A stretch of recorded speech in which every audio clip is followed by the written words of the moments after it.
여러분 안녕하세요. 일요일 아침 금융시장 브리핑의 성승미소입니다. 지난주 정말 고생 많으셨습니다.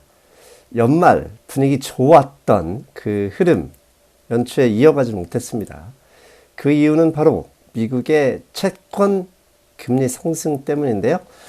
수요일에는 QT, 양적 긴축 이야기까지 나오면서 시장을 거의 패닉에 빠뜨렸었는데요. 다행히 우리 시장 금요일 반등을 했죠. 근데 미국 시장에서는 금요일 12월 고용지표 발표가 있었죠. 아주 중요한 변수. 자, 지난주 시장을 분석하고 다음 주를 대비하는 방송. 일단 우리 토마스 선생님 말씀 들어보겠습니다. 토마스 선생님 안녕하세요. 네, 안녕하세요. 새해 시작 하루 이틀은 좋았는데 주 후반에 상당히 좀 많이 놀랐을 우리 시청자분들입니다. 이번 주 주식시장은 10년 만기 채권 금리가 다 했다 이렇게 결론적으로 말씀드릴 수 있을 것 같아요. 근데 채권 금리 상승을 일으켰던 주범, 범인까지는 아니더라도 수요일 새벽에 한국 시간으로 수요일입니다. 목요일이죠. 한국 시간으로는 목요일 새벽인데 수요일에 공개된 페드 12월 FOMC 의사록 내용 때문이었는데 사실 지금까지 시장이 주목하고 관심을 가졌던 것은 테이퍼링, 금리 인상 시기 이런 거였는데 이번에 전혀 예상하지 못했던 QT, 즉 양적 긴축 이야기가 나왔습니다. 이게 시장에 충격을 주었다라고 볼 수 있는데, 자, 이게 중요한 거. 이게 월가에서는 가능한 걸로 보고 있습니까?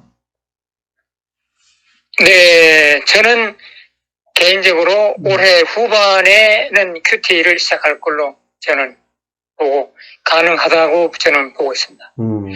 왜냐하면 지금 바이든 대통령이 BBB 법안 빌드백 베러 법안을 추진하는데 반대 의원들이 하는 얘기가 이미 시장에 너무 돈이 많이 풀려갖고 남아도는 판인데 이걸 또 돈 풀으면 인플레이션 압력이 더 올라간다. 자꾸 이렇게 핑계대잖아요. 예. 그래서 연준에서는 아마 고민이 많았을 겁니다. 이게 BBB 법안을 통과는 시켜야겠고 의원들이 연준이 돈을 너무 많이 풀어갖고 못해주겠다는 핑계를 자꾸 대니까 거기에 대해서 아마 연준이 또 지금 또 시기상으로도 얼마든지 QT를 할 만한 시기 왔다고 보고 또 이 상원에서 BBB 법안 반대 붙여서 탈출구로 이런 것도 고려할 수 있다. 저는 이렇게 보고 올해 후반에는 가능하다. 그래서 파월 의장이 연준 의장 된 이래로 이제 특징이 뭐냐면은 자기는 시장과 사전에 충분히 소통을 하겠다. 이게 이제 공약이었거든요. 예. 지금까지 잘 지켰고 어떤 정책 결정을 하기 전에는 충분히 신호를 줬어요. 그래서 시장에 충격을 안 주려고. 그래서 제가 보기에는 이번에 페드 미닛 거기서도 의도적으로 시장의 간을 보기 위해서 그런 것을 그런 대화록이 공개됐다. 저는 그렇게 보고 있습니다. 예. 그런데 이제 우리 이번 지나간 한 주에 이제 많은 이제 변화가 있었잖아요. 예. 네, 많은 변화가 있었는데 지난주 주말 인터뷰 동영상 제목 새해 첫날 장을 보면은 1년을 좌우한다. 예. 이제 그거잖아요. 예. 그러니까 새해 첫날에 월가 펀드 매니저들이 적어도 한 분기 내지 2분기 아니면 좀 더 길게 1년치의 포트폴리오를 새로 구성하는 날이거든요. 예. 그래서 그날에 올라가는 업종, 내려가는 업종. 근데 이런 거 보면은 이제 적어도 6개월치의 증시 큰 그림이 이제 나오는 건데 국채 금리는 이제 10년물 금리는 사실은 작년 12월 달에 그 하락 추세선 하단을 찍고 내려오다가 그 브레이크아웃 하는 그 지점에 이제 12월 말쯤에 이제 왔었어요. 예. 브레이크아웃 할 지점에. 네. 그러다가 1월 첫 장을 맞으면서 강하게 이제 브레이크아웃 한 거죠. 그 하락 추세선을 상향 돌파하면서. 그래서, 이제, 그 1월 첫 장에 이제 국채금리가 강하게 상승했잖아요. 그래서 그거는, 월가의 펀드 매니저들이 국채금리 상승, 이제 다가오는 연준의 금리 인상, 뭐 이런 걸 염두에 두고 국채에 이제 큰, 이제 베팅이 들어간 거죠. 그 국채금리가 올라가면서 따라서 뱅크주가 이제 강하게 상승했고, 그 다음에 뭐 오미크론 이 바이러스, 이거 뭐 별거 아니다, 이래갖고, 여행 관련주가 첫날에 빵 떴어요. 예. 네. 그 다음에 오일주가 이제 빵 떴고, 산업재도 많이 올라갔었어요. 예. 그래서 저는 이제,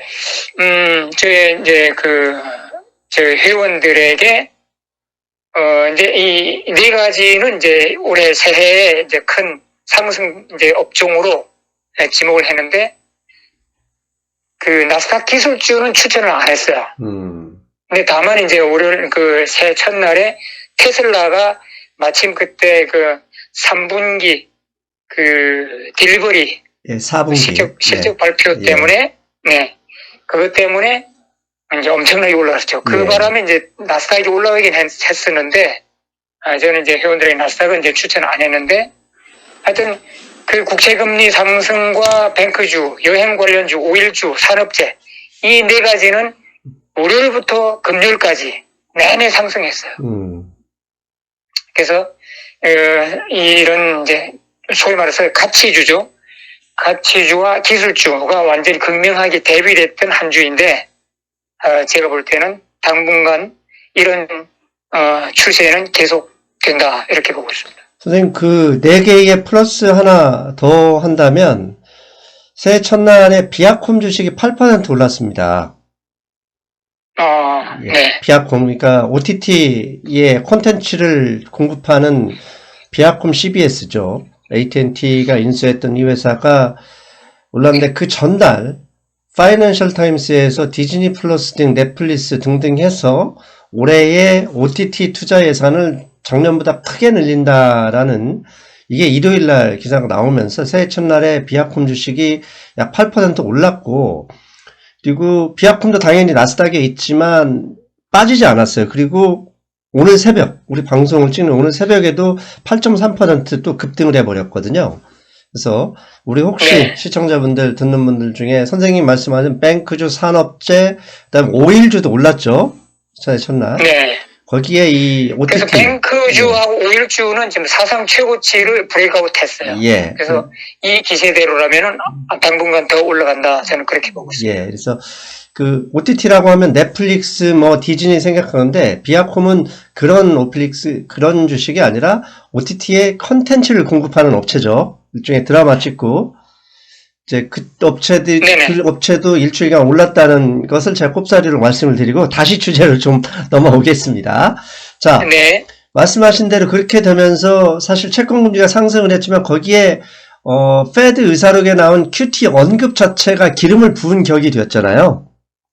네네. 예, 그래서 시장이 사실 작년 연말 올해 초에 이제 인플레이션이 계속 언급이 되면서 이제 지난주에도 우리가 선생님 말씀하신 것처럼 3월에 테이퍼링이 끝나자마자 금리를 인상할 것이냐, 이게 여부가 중요하다 그랬는데 이 3월에 금리 인상을 하고 그렇게 되면 내년에 골드만삭스가 예상한 것처럼 2번 정도 기준금리가 인상할 것이다, 이런 관심이 있었는데 이 QT가 언급되면서 3월에 금리 인상은 당연한 것이고, 이렇다고 하면 2회가 아니라 내년에 3회까지도 금리 인상이 나올 것이다, 나올 수 있다, 그런 가능성을 이렇게 좀 더 높게 치는 분위기가 나와버렸어요. 이건 또 어떻게 보시나요? 소위 말해서 이제 우리가 연준 악재라고 부르는 게 이제 기존에 알려진 대로 테이퍼링 조기 종료. 예. 사실 이거는 시장에 100% 반영돼 있었어요.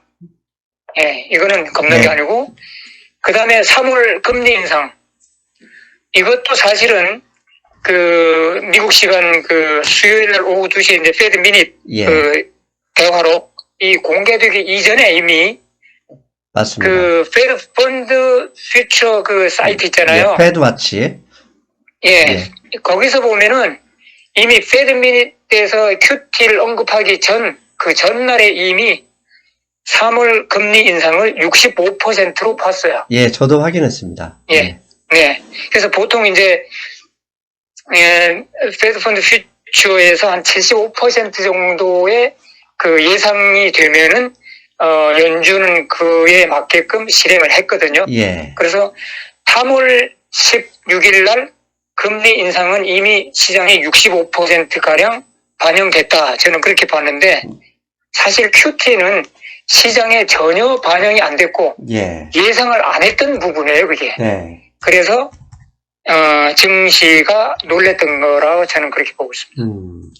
그렇다면 현재 월가에서는 내년에 금리 인상이 2회 이상 일어날 것이다 라고 보는 시각이 이제 생기기 시작했습니까? 어떻습니까? 네, 그렇죠. 뭐 이제 보통 이제 에버리지가 이제 2회, 그리고 좀 공격적으로 보는 분들은 3회 내지 뭐 4회까지 네. 뭐 이렇게 보는 분이 있는데 제가 볼 때는 2회 정도가 되지 않을까. 3회, 4회는 진짜 뭐 미국 경제 완전 브레이크 거는 거고 증시를 완전히 폭락시킬 텐데 민주당 정권이 그렇게까지는 이제 하지 않을 거로 저는 보고 한 2회 정도 저는 그렇게 보고 그 다음에 또 하나 이제 전에도 말씀드렸지만은 그 연준의 그 이사 중에 공석이 3명 있잖아요. 예. 예, 그게 이제 다음 주인가 파월 의장의 그 상원 인준청문회 예. 그때 바이든 대통령이 3명을 지명한다고 그래요. 그래서 그 아무래도 이제 좀 비둘기파적인 사람들로 채워질 거기 때문에 지금 현재 그 시장에서 예측하고 있는 금리 인상 뭐 3회, 4회 이것은 좀 발생하기 어렵다. 저는 그렇게 보고 있습니다. 예. 알겠습니다. 자, 여기서 또 이제 우리 시청자분들이 약간 헷갈려 하실 것 같아서 잠깐 정리를 하면 테이퍼링 종류는 뭐고 퀀터너티브 타이트닝, 즉 양적 긴축은 또 뭐냐 이렇게 헷갈리실 텐데 테이퍼링은 연준이 채권을 계속 사들이는 것, 즉 유동성을 푸는 것을 의미하는 것이고 그래서 이것을 중단한다는 게 테이퍼링이고 큐티는 사놨던 그 일종의 그 창고에 있는 채권을 시장에 내다 판다 그런 의미입니다. 그런데 지금 현재 페드가 갖고 있는 채권 총 금액이 약 9조 달러입니다. 그래서 QT를 한다. 즉 채권은 시장에 내다 판다. 그러면 금리 인상은 금리 인상대로 채권 금리를 올리겠지만 시장을 내다 파니까 수요와 공급의 원리에 의해서 채권 금리가 상승하는 것이다 라고 보는 거잖아요. 그런데 앞에 지금 잠깐 상원 인준청문회 말씀하셨는데 혹자는 지금 연준이 일단 파월 의장이 상원 인준청문회가 아직 남아있기 때문에 계속 의도적으로 매파적인 발언을 하는 것일 수도 있다 이런 말씀도 하시거든요. 이건 또 어떻게 보시나요?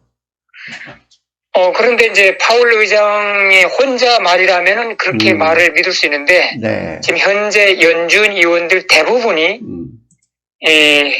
테이퍼링 조기 종료, 그 다음에 조기 3월이랑 못 받지는 않았어요, 사실은. 예, 예. 네.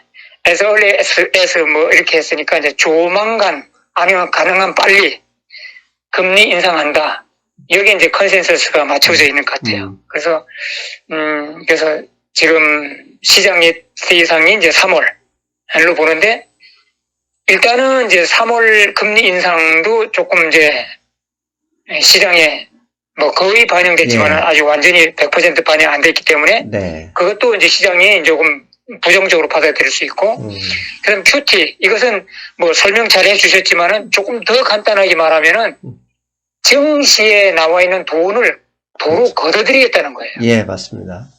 그렇죠. 네. 그러니까 시중에 자금이 돈줄이 말라버리는 뭐 완전히 마르는 건 아니지만은 현재보다 양이 더 줄어버리는 거죠. 네. 그래서 나스닥 그 기술주들이나 그 소형주 하여튼 성장주 이런 주식들은 우리가 이제 롱 듀레이션 기업이라고 그러잖아요. 예. 이제 오래 연구하고 오래 투자하고 오래 기다려야만 어떤 과실이 나올 수 있는 그런 사업 분야에서는 그런 부채 부담이 많잖아요. 그죠? 예. 그다음에 계속 자금을 조달해야 되고 하는데 이제 이런 기업들이 앞으로 자금을 조달할 때는 좀 더 높은 비용으로 자금을 조달해야 되고 그것도 수월치 않으면은 자기들이 스탁 오퍼링 해갖고 자금을 조달해야 되니까 증시에서 이런 주식들이 먼저 하락하는 거죠.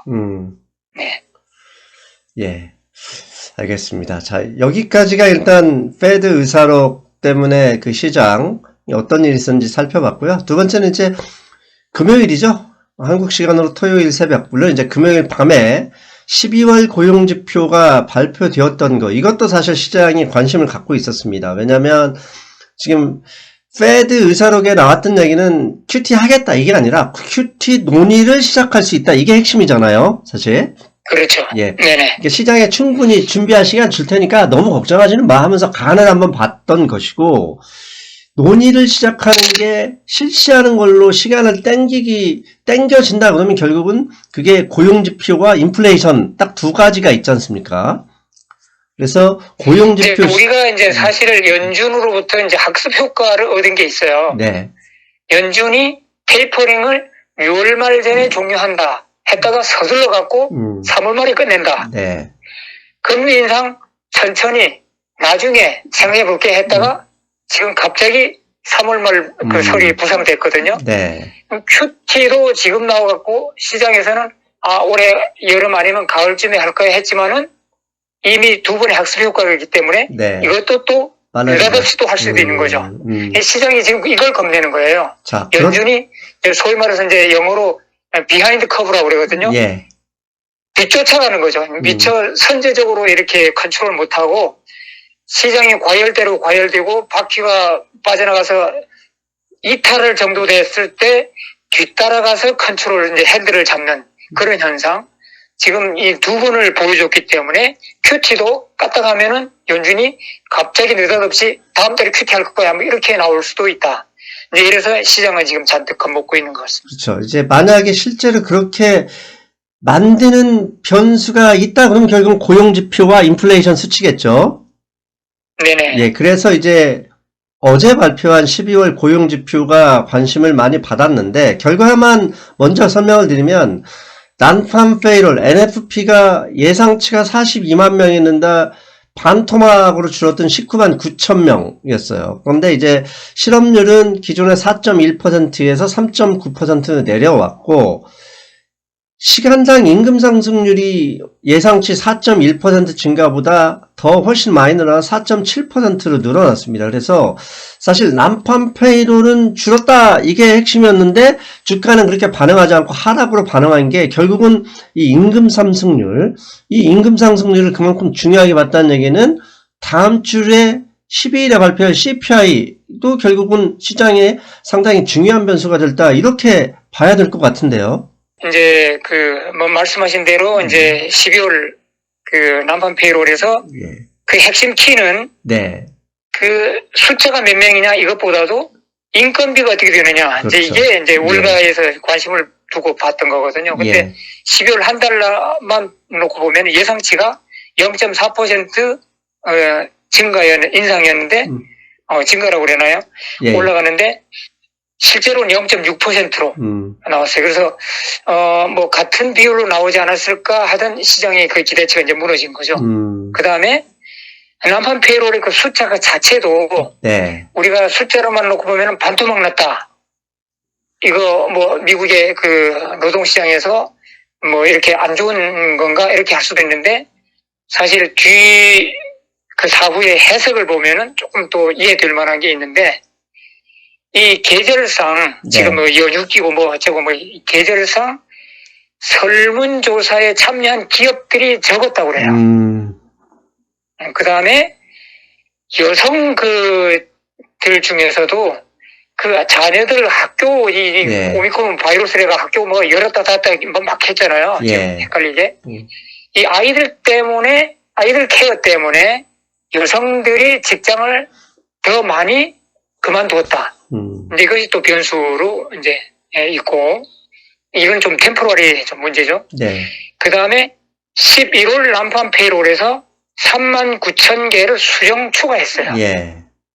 그래서 12월에 반토막난 이 숫자도 다음 달 난판 페이롤 때 수정 추가될 수도 있다고 하는 이제 그런 개연성 뭐 이런 게 이제 작용했죠. 그래서 일단은 이제 인건비가 0.4% 기대했던 게 0.6%로 나오면서 시장이 좀 더 충격을 받고 이 연준이 지금 운만 띄웠던 QT 이거 지금 실행 가능한 걸로 지금 받아들이기 시작하는 거죠. 네. 자, 여기서 시간당 임금이 앞에 선생님께서 0.4%, 0.6% 말씀하신 이건 그러니까 month to month 얘기고 예, 제가 말씀드린 것은 연율 작년 동기간에 비교했을 때를 이제 4.7%로 네. 본 겁니다. 그러니까 우리 시청자분들이 이렇게 혼돈하지 않으셨으면 좋겠고, 자, 시간당 임금이 오르는 게 이게 뭐가 중요하냐, 뭐냐, 이렇게 생각하시는 분들을 위해서 제가 부연 설명을 드린다면, 월가가 해석하기는, 좋아, 최근에 이 서플라이 체인, 최근 오미크론 때문에 항공기 못 뜨고, 난리 났잖아요, 사실 미국. 그런 네. 상황에서 물가가 올라가고 있는데, 물가가 올라가면 소비자들이 오른 가격만큼을 돈을 조달할 수 없으면 다시 떨어지는 게 이게 정상적인 이게 흐름이에요. 그런데 임금을 보니까 4.7%로 최근 10년 내에 가장 빠르게 증가했네. 이 얘기는 물가 상승을 정당화할 수 있도록 소비자들이 지갑이 그러니까 두툼해졌다. 시장은 그렇게 해석하면서 채권금리가 지난 3월달, 그러니까 작년 3월에 고점이었던 1.75%를 넘어가고 1.77%까지 지금 올라간 것이다. 이렇게 보면 맞는 거죠, 선생님? 네네. 그래서 이 난판 페이롤 이 수치, 그 커트 데이트가 있잖아요. 예. 설문조사 마지막 커트했던 날짜. 네. 이것을 기준으로 하면은 사실은 미국의 오미크론 바이러스가 확산되기 이전에 커트한 거예요. 예. 그러니까 이 오미크론 그 이후로 이제 오미크론이 더 이제 확산되고 이제 했기 때문에 다음 1월 달에는 난판 페이롤 숫자가 더 나쁘게 나올 수도 있고 예. 그 다음에 인건비 상승은 더 올라갈 수도 있다 이렇게 보는 거예요. 그렇죠. 왜냐면은 네, 사람들이 이제 오미크론 아무리 경미하다 할지라도 막 확산되고 있는 와중에서는 직장을 안 나가려고 그러거든요. 예. 그러면 고용주 입장에서는 그 인플로이를 채우려고 그러면은 내 인건비 더 줄게. 그렇죠. 와, 더 줄게 와. 이게 서로 경쟁하다 보니까 네, 어플라이 하는 애플리칸트는 작고 이제 메꿔야 되는 숫자는 자꾸 커지고 그런 와중에서 인건비가 자꾸 이제 상승하는 거죠. 그래서 제가 볼 때는 또 미국 국민들이 이제 어느 나라보다도 현재 주식 투자를 지금 많이 하고 있거든요. 예. 주식을 일단 따든 간에 주식 투자를 많이 하고 있는 이 와중에 굳이 오미크론 이 바이러스 이렇게 날도 춥고 한데 나가서 일하고 싶지 않은 거죠, 한마디로. 그러다 보니까 이제 이런 난판 페이롤이 지금 자꾸 나쁘게 나오고 인건비 향상은 지속적으로 올라갈 것이라고 하는 게 이제 시장에 이제 네. 배어 있죠. 그래서 시장은 지금 다음 주에 CPI도 나오지만은 이 인플레이션 이 상승 압력 이것은 진짜 트랜지토리가 절대 아니다. 계속 갈 것이다. 이제 이렇게 보는 거죠. 예. 그러다 보니까 채권금리가 올해 연초에 그것 때문에 시장이 한번 좀 크게 흔들렸었던 고점 수준이었던 1.75%를 넘어섰습니다. 그리고 팬데믹 직전, 그러니까 2020년 3월 전에 10년 만기 채권금리 수준이 1.9%에서 2% 사이였거든요. 현재 수준의 속도라면 이거 이러다가 2%를 넘어서는 건 아니냐 이렇게 겁을 먹는 분들도 계신데 이게 상당히 중요한 변수가 될 것인데 이 가능성은 어떻게 보십니까? 일단은 2%까지는 조만간에 올라갈 것 같아요. 올라갈 것 같은데 아마 그쯤에서는 아마 조금 주춤주춤 할 건데 지금 좀 더 근본적인 이제 상황은 뭐냐면은 이제 오미크론 바이러스가 확산하고 있지만은 사실 뭐 거의 독감 수준으로 이제 보고 있잖아요. 그래서 예. 이거는 뭐 그냥 뭐 코로나 바이러스 아니다. 이제 이렇게 취급해버리고 그 증거로서 이제 오미크론 바이러스 이렇게 확산하는데도 불구하고 항공주, 뭐 카지노 뭐 이런 주식들이 예. 빵빵 뜨잖아요. 예. 근데 이 자체는 뭐냐면은 이제는 오미크론 이 바이러스는 벌써 지나간 얘기다. 이제 증시 투자자들은 이렇게 보는 거죠. 그러다 보니까 이 경제에 이제 뭐 스트리밍업 하는 거예요. 이제 전기 기관차가 이제 전기 빵빵 뿜면서 앞으로 내달리는 이제 그런 상황이 돼갖고 경제 이제 활황이 예상되는 거죠. 그러니까 사실 이 국채 금리가 이렇게 빵빵 올라가도 가치주가 까딱도 안 하는 것은 경제도 함께 성장할 거야 하는 이제 그런 믿음이 있거든요. 예. 근데 국채 금리가 10년물 국채 금리가 2%를 넘어가게 되면은 S&P 안에 가치주마저도 그렇죠. 그 이제 가치주에서 이제 배당금 예. 이제 수익률이 있잖아요. 네. 이제 그거하고 비슷해지거나 그걸 넘어서면은 이제 가치주에서도마저도 채권이 더 낫네 하고 이제 그쪽으로 갈 수도 있는 거죠. 이제 그러다 되면은 증시는 좀 더 하방 압력을 맞을 수 있다. 저는 그렇게 보고 있습니다. 사실 우리 선생님하고 저하고 옛날 지금 이렇게 시간을 과거로 되돌리면 2018년이죠. 2018년 12월 아마 제가 기억한 12월 4일에 파월 의장 그 당시 초보 의장이었을 당시 이거 계속 금리 인상할 거냐 했더니 오토파일럿이다 이래가지고 12월 한 달 동안 S&P 500 인덱스가 20% 폭락한 거 기억하시죠? 네네. 그때 뭐 별 유튜버들 다 나와가지고 달러가 망하느니 미국이 망하느니 경제 대공황이 난리가 났었을 때 그때도 사실은 그게 뭐냐면 QT가 그때 이미 실시하고 있었는데 금리 인상 속도가 빠르니까 주식시장이 올라가다가 기업이 그걸 미국 경제가 감당하지 못해. 그런데 오토파일럿 이러면 우리 다 죽어가면서 주가가 폭락한 거잖아요. 네네. 결국은 이제 뭐 시간이 지나가면서 파월 의장이나 연준 위원들도 미국 경제가 감내할 수 있는지 없는지를 면밀히 주시하겠지만 혹시라도 누군가가 실현을 하면 언제 어떻게 그렇게 될지 또 모르는 것은 또 사실 우리가 대비해야 되고 겁나는 게 그거잖아요, 사실. 네, 그래서 증시 투자자들은 단 한 푼이라도 돈이 생기는 쪽으로 움직이거든요. 네. 그래서 아직까지 이 국채 10년물 국채 금리가 1.75% 정도 되면은 그래도 S&P의 우량 가치주 기업들이 더 낫다 이래갖고 이제 돈이 이제 그쪽으로 몰리는데. 네. 국채금리가 2%를 넘어서 더 올라가 버리면은, 고민할 거 없이, 걱정할 거 없이 국채금리에 넣어놓으면 되겠네? 하는 이제 투심이 이제, 방향이 이제 생기는 거죠. 맞습니다. 그때는, 가치주라 할지라도 그쪽에서 자금 빼갖고, 국채 시장으로 이제 옮겨 타면은, 증시는 크게 이제 하락할 수 있는데, 파월 의장이 지난번에 한번 오토파일럿 때문에 크게 한번 뒤통 당했기 때문에 네. 그렇게까지는 안 할 걸로 저는 기대하고 있습니다. 이제는 좀 더 노련해지셨겠죠? 네네. 알겠습니다. 지금 상황이 이렇게 되니까 이제 다시 돌아가면, 성장 기술주에서 가치주로 로테이션이 지금 일어나고 있습니다. 그런데 이제 네네. 저도 마찬가지고 현재 미국에서 아무리 가치주를 해도 증시를 주도하고 있는 뭐 잠깐 일주일 떨어졌다 하더라도 주도하고 있는 주들은 빅테크를 비롯한 이 나스닥 기술주는 분명하잖아요. 네네. 자, 그런데 지난주에 흐름을 보면 이 채권금리에 가장 먼저 민감하게 반응한 게 비트코인입니다. 즉 비트코인을 선생님께서 여러 번 언급하셨듯이 성장주로서 현재 금융시장은 대접하고 있다.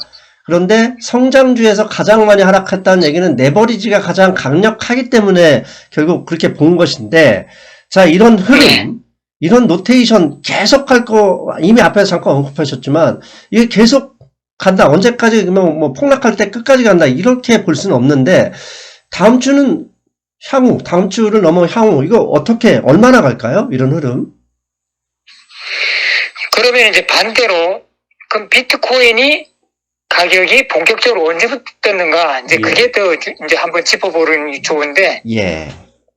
코로나 최초의 코로나 팬데믹이 발생하면서, 연준이 금리를 팍팍 내리고, 그 다음에 시장에다가 그 초저금리 공짜 돈을 막 풀어제낄 때, 예. 그때 초기에 비트코인과 가상화폐 가격들이 하늘 높이 그냥 치솟아요. 이제 그 얘기는 뭐냐면은, 이제 그 레버리지를 이제 그 분위기를 타는 거죠. 아하. 그래서, 네, 그래서 제가 볼 때는 이 비트코인 가상화폐, 이거 진짜 뭐 성장주에서도 진짜 가장 거품이 큰 성장주잖아요. 예. 그래서, 뭐 혹자들은 뭐 비트코인이 뭐 사이클이 어쩌고 하지만은 제가 볼 때는 기본적으로 연준의 금리 정책, 여기에 제일 크게 좌우된다. 저는 그렇게 봐요. 그래서 네. 지금 QT로 지금 가고 있잖아요. 지금 뭐 우울만 뛰었지만은 결국은 올해 후반, 내년 QT로 분명히 갈 건데, QT로 가면 가고 또 갈수록 또 시장에 자금이 마르면 마를수록 가장 레버리지가 큰 종목들에는 투자를 안 하려고 그러는 거죠. 네. 그 지금 이미 우리가 소형 성장주 계속 지속적으로 하락하는 거 보면 알 수 있잖아요. 예. 근데 그 소형 성장주보다도 더 근거가 없는 게 이제 비트코인, 가상화폐. 지금 뭐 한마디로 모래 위에 이제 건축물 지어놓은 거나 마찬가지잖아요. 그래서 제가 볼 때는 이 연준이 금리 이 정책 사이클, 여기에 따라서 하여튼 이 비트코인과 가상화폐 가격도 같이 동조화 상황이 벌어질 것이다. 저는 그렇게 보고 있습니다. 예, 선생님 말씀에 충분히 납득이 가능한 게, 돈이 많이 가는 곳에는 수익이 많죠, 당연히. 근데 수익이 네. 높은 곳에는 돈이 많이 간다 그러면 빌려서 가는 거거든요. 자기 돈 가지고 투자하는 사람이 몇 명이나 되겠습니까? 네. 지금 빌려서 연준에서 하는 거예요. 이제 시장에서 돈을 거둬들인다고 하는 신호를 계속 보내고 있는 상황에서는 투자자 입장에서는 가장 안전한 쪽으로 몰리거든요. 예. 그래서 이제 성장주, 기술주가 아니고 가치주로 몰리는 이유가 그거는 안전하니까.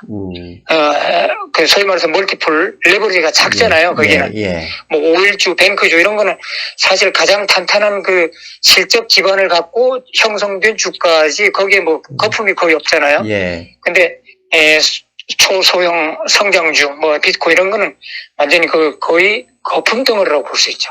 예.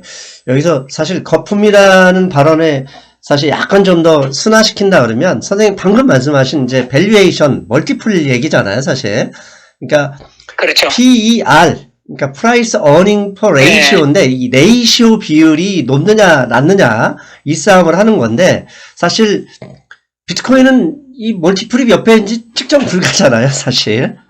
네, 없는 거죠. 네. 예. 자, 그 다음에 이제 지난주 한 주 동안에 이제 증시에서 또 좀 관심거리가 테슬라 예. 주식. 예. 이 테슬라 주식이 지난 월요일에는 서프라이즈 그 딜리버리 숫자 예. 때문에 이제 뭐 급등을 했었지만은 화요일부터는 계속 내리막길을 타고 나스닥 그 지수가 1% 내리면은 테슬라 주식은 약 3%, 4%씩 내렸어요. 네. 계속 지속적으로 가고 금요일에 20달러인가요? 이제 거기서 이제 끝났죠. 그런데 저는 첫날 그 화요일 날에 테슬라가 이제 1200달러 찍고 내려올 때는 그걸 감지를 못했는데 지켜보면 지켜볼수록 이 나스닥 지수하고 같이 움직이더라고요. 그래서 여러 이제 분석 기사를 이제 설치해 보니까 테슬라의 그 주식에도 약간의 거품이 끼어 있다. 이제 이렇게 보는 시각이 있어요. 선생님, 그래서 그건 사실 앞에 우리가 선생님께서 언급하신 밸류에이션 측면에서 즉 PER을 보면은 뭐 정해져 PER. 있잖아요, 사실. 네, 그래서 2019년부터 2021년 말까지 테슬라의 주가는 1600% 상승했대요. 3년 동안에. 근데 그 3년 동안에 매출액은 150% 증가. 그 다음에 영업이익, 순이익은 280% 증가했대요. 그래서 이건 뭐냐면은 테슬라의 그 주가 안에는 테슬라에 투자하고 있는 그 투심들 전체가 볼 때 그 영어로는 priced in perfection이라고 그래요. 예. 완전 무결한 퍼센트가 프라이스 인된 거죠. 이미 가격이 반영되어 있는 거죠. 예. 그래서 이 앞으로 향후 시나리오 뭐 테슬라가 뭐 어디 뭐 기가 팩토리 오픈한다, 뭐 사이버 트럭 출시한다, 뭐 여러 가지 호재성이 만발하잖아요. 이런 거마저도 향후에 그 전개될 시나리오, 여기서도 완전 무결한 시나리오가 그것이 현재 가격에 반영돼 있다고 보는 거죠. 그런데 이제 연준의 이제 퀀티테이브 이징 사이클에서 이제 반대로 퀀티테이브 이제 타이트닝 사이클로 넘어가잖아요. 예. 이제 그런 와중에서 이 완전 무결한 시나리오에서 약간 크랙이 가고 있다. 이제 이렇게 분석가는 이제 그렇게 하면서 그래서 멀티플 이 PR이 너무 높은 이 테슬라가 지금 반도체도 마찬가지죠. 예. 엔비디아 같은 경우 작년에 얼마나 많이 올랐어요. 예. 거기서도 일정 부분 이제 멀티플이 너무 오버 엑스펜션, 이제 너무 과하게 부풀려졌었다는 거죠. 이제 그런 게 조금 이제 제자리 가는 와중. 그래서 엔비디아나 테슬라, 이제 이런 주식들은 이 연준의 퀀티티브 타이트닝 그 사이클에서 약간의 거품은 빠지는 그런 와중에 있다. 이제 그렇게 분석가들이 썼더라고요. 예, 알겠습니다. 자, 여기까지 우리가 사실 겁나는 이야기, 여러분들 지금 어떻게 보면 무서운 이야기만 계속 했습니다. 자, 이제 우리가 또 반대편도 볼 수 있어야 되거든요. 자, 그나마 희망적인 사항 중에 하나는 달러화 인덱스입니다. 사실 페드 의사로 공개되기 전까지 달러화 인덱스가 계속 올랐고, 그런데 페드 의사록이 공개되자마자 약세로 전환되었고, 앞서서 말씀드린 금요일 고용지표 임금 상승률까지 발표됐는데 오늘 새벽 마감한 달러 인덱스는 약 0.6% 상대적으로 상당히 많이 내렸습니다. 그래서 현재 달러와 인덱스 일간 차트를 보면 50일 이동평균선에 딱 걸려 있습니다. 자, 우리가 상식적으로 생각하면 QT, 금리 인상, 테이퍼링 종료, 이거 계속 시장이 하게 되면 달러화가 더 강세로 가야 되는 게 정상인데 달러가 약세로 전환되고 있다는 거. 이게 추세가 됐는지는 아직 추세도 아니라고 정리할 수는 없지만 그나마 시장의 안심 신호로 혹시라도 볼 수 있지 않을까 이런 생각이 들던데요. 선생님 혹시 어떻게 보셨나요? 네, 저는 달러 인덱스가 약간 후퇴한 거 이거를 안심 신호로 보지는 않습니다. 네. 보진 않는데 이제 수요일 날인가요? 유럽의 인플레이션이 이제 발표되는데 네. 거기도 이제 사상 최고치를 쳤다고 그래요. 그래서 지금까지는 이제 유럽의 인플레이션이 미국보다는 좀 낮은 수치로 지금 계속 나와갖고 이제 유로화가 이제 다운돼 있었고 달러가 이제 올라갔었는데 유럽 경제마저도 인플레이션이 이제 사상 최고를 치다 보니까 이제 유럽에서도 이제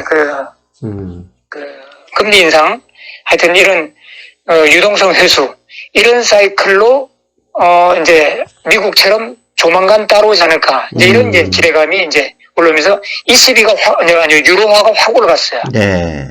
예, 확 올라가면서 반대에는 달러 인덱스가 조금 주춤했다. 저는 그렇게 보고. 그래서 달러 인덱스의 약간 하락. 이거는 제가 볼 때는 큰 의미를 두고 싶지는 않고요. 네. 다만 이제 앞으로 이제 인플레이션이 미국의 인플레이션도 올라갈 거야 하는 루머. 거기 있다가 막상 뚜껑을 딱 열고 나니까 뉴스에 달러 투자가들이 약간 매도한 게 아닌가. 저는 그렇게 보고 있습니다. 예. 저는 한편으로는 사실 제가 수요일에 이 방송 말고 수요일에도 QT 양적 긴축 때문에 주가 재앙이 드는가 이런 쪽의 방송을 좀 준비 중에 있는데 사실 양적 긴축은 지난 2017년에서 19년에서 있었단 말이죠. 있었고 그 당시에 금리가 연속 4회 연속 올라가고 앞으로 계속 올라간다 이런 얘기하면서 주가가 폭락하기 전까지 사실 양적 긴축이 시작된다고 바로 폭락하거나 그러진 분명히 않았거든요. 그런 면에서 보면 저는 이제 달러와 인덱스의 말씀을 드리는 이유도 이제 논의를 시작한다는 얘기가 곧바로 실시한다는 것처럼 바로 가는 게 아니라면 이미 QT 발언 자체가 가격에 일부 반영되어 있으니 지금부터는 이미 급락한 수준에서 더 추가적으로 급락을 겁낼 필요는 없다. 그런 차원에서 달러와 인덱스를 좀 보자. 이런 의미거든요. 네. 그래서 제가 볼 때는 그 인플레이션 상승 압력도 크지만은, 네. 예, 뭐, QT를 하건, 뭐, 금리 인상을 하건 상관없이 미국 경제만 좋으면은 충분히 이것을 소환해 낼 수 있거든요. 예. 그래서, 제가 볼 때는 현재 미국 경제는 올바른 방향으로 잘 나가고 있다. 저는 그렇게 보는데, 하여튼, 연준이 이제 과하게 그 비하인드 커브만 안 한다 그러면은 저는 이제 잠시 템포러리 이렇게 지금 악재로 지금 이렇게 우리가 겁먹고 있지만은 조만간에 극복할 수 있다. 특히 이제 이달 그 중순경부터 이제 어닝 시즌 들어가잖아요. 네. 그래서 네. 이 특히 이제 그 주들이 어닝 시즌에서 어닝으로 확실하게 그렇죠. 자기 그 탄탄한 실적을 예. 보여준다 그러면은 증시는 안 내려갈 것인데 만일 그 어닝에서마저도 앞으로 또 가이던스 거기서도 마저도 부정적으로 얘기한다 그러면은 이제 좀 더 이제 하방을 예. 맞을 수도 있죠. 예. 알겠습니다. 그리고 기술적으로 보면 지금 S&P 500 인덱스 차트 선생님 보셨죠? S&P 500 네네. 인덱스 정확하게 50일 이동평균선에 걸려 있잖아요. 네. 자, 결국 여기서 걸려서 지지하지 못하면 더 추가 하락할 수 있다는 얘기고, 만약에 여기서 그 지지를 보여준다면 다시 뭐 옆으로 홍보하다가 상승할 가능성도 있는데, 중요한 건 다음 주 이 전략, 그다음에 흐름 어떻게 예상하시는지 선생님 의견 궁금합니다. 사실 그 SPX가 51선에 걸려 있다는 그것이 이제 뭐 나스닥 그 지수에 비해서 이제 좀 상대적으로 덜 내려오고 있잖아요. 예. 하락을 덜 하고 있는데 그것은 이제 S&P 500개 기업 안에 약 한 35% 정도가 이제 기술주 기업이고 나머지는 가치주라는 거죠. 네. 예, 뱅크, 오일, 뭐, 그 다음에 헬스케어, 그 다음에 산업재, 이런 걸로 구성되어 있다 보니까 이제 S&P가 좀 덜 내려오는 상황이죠. 네. 주로 이제 가치주 비중이 좀 더 큰 다우지수는 지금 가장 잘 나가고 있잖아요. 예. 그래서, 제가 볼 때는 다우지수도, 이제 거의 이제, RSI가 거의 이제 70 거의 이제 네. 접근하고 있거든요. 그래서 그 천정을 치고 다우지수마저도 약간의 조정을 조정보다도 풀백을 겪는다 그러면은 그때 S&P도 같이 하락할 수 있어요. 그래서 저는 아직 S&P는 바닥이 안 왔다. 저는 그렇게 보고, 나스닥의 그 지수는 바닥이 좀 더 깊이 있고, 소형주 러셀 지수는, 진짜 아직도 한참을 더 내려갈 것이다. 저는 그렇게 봐요. 그래서, 지금, 뭐, 우리 회원들이나 이 방송을 듣는 분들도 진짜 기술주에서는 그 빅테크 있잖아요. 예. 그 빅테크 이외에는 사실 안 쳐다보는 게 좋을 것 같습니다. 당분간은. 그리고 무조건 가치주. 뱅크, 오일, 산업재. 산업재에서도 캐터필러 같은 그 건설주 있잖아요. 네. 뭐 사상 최고치를 또 치고, 그 다음에 알코아, 그 알루미늄 소재로 하는 알코아. 뭐, 그 다음에 뭐, AT&T. 이런 그 대형 그 가치주들은 사상 최고치를 계속 치고 있어요. 그래서, 하여튼 이런 추세는 당분간 더 간다. 그렇게 보고 있습니다. 사실 더 불안한다면 그냥 현금 들고 있는 게 가장 좋죠. 사실. 네. 그런데 이제 우리 이제 개인 투자자들이 조금 이제 잘못 알고 있는 게 하나가 이제 뭐냐면은, 이제 예전에 뭐 2년 전에 그 팬데믹 초기에 이제 빵빵 떴던 그 소형주들 있잖아요. 예. 그 소형주들에 대한 믿음이 엄청나게 커요. 아직도. 그래서 고점 대비 지금 뭐 70%, 80%가 떨어졌는데도 불구하고 2년, 3년, 5년 기다리면은 최고치 다시 올 거야 하는 그런 믿음이 있어요. 그래서 손절 절대로 안 합니다. 그리고 거기에 대해서 계속 물타기 해요. 근데 우리가 이제 우리 투자자 입장에서 좀 냉정하게 봐야 될 게 뭐냐면은, 물론 연준이 그 금리 정책 사이클, 이게 중요하죠. 중요한데, 어떤 기술 소형 성장주의 어떤 특별한 기술을 갖고 있잖아요. 그러면은 그 회사가 그 기술에 대해서 특허권을 갖고 있지 않는 한은 다른 기업들과 무한 경쟁이 빠질 수밖에 없는 거예요. 근데 한마디로 우리가 이제 우리가 이제 NFT 주식에서도 한때 잠시 빵 떴던 부지 있잖아요. 이제 그런 것도 잘 나간다고 그러니까 빅테크에서 애플 같은 데서도 나도 만들게 이렇게 나오는 거예요. 그러면은 그 2년 3년 전에 그 명성을 날렸던 그 소형주들은요, 그 사업 영역에서 다른 큰 기업들에게 잠식을 당하거든요.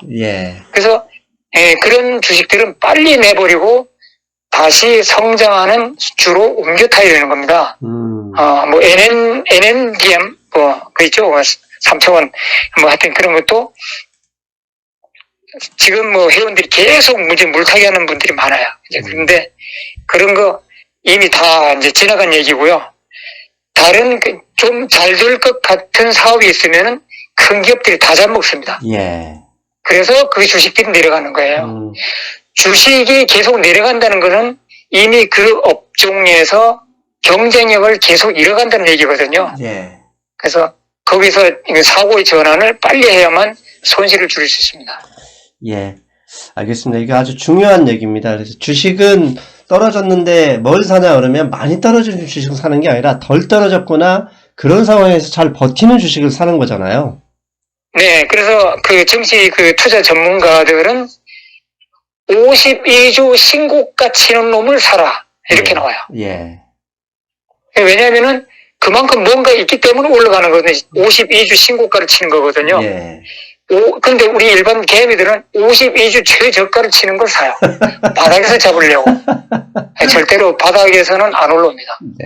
알겠습니다. 이게 좀 제가 웃어서 죄송합니다. 이런 분들이 계실 텐데 마음 아픈 얘기인데 웃어서 죄송하고요. 자, 벌써 50분이 다 돼가서 마지막으로 자, 다음 주 투자 전략 선생님 정리해 주시고 오늘 인터뷰 마무리하겠습니다.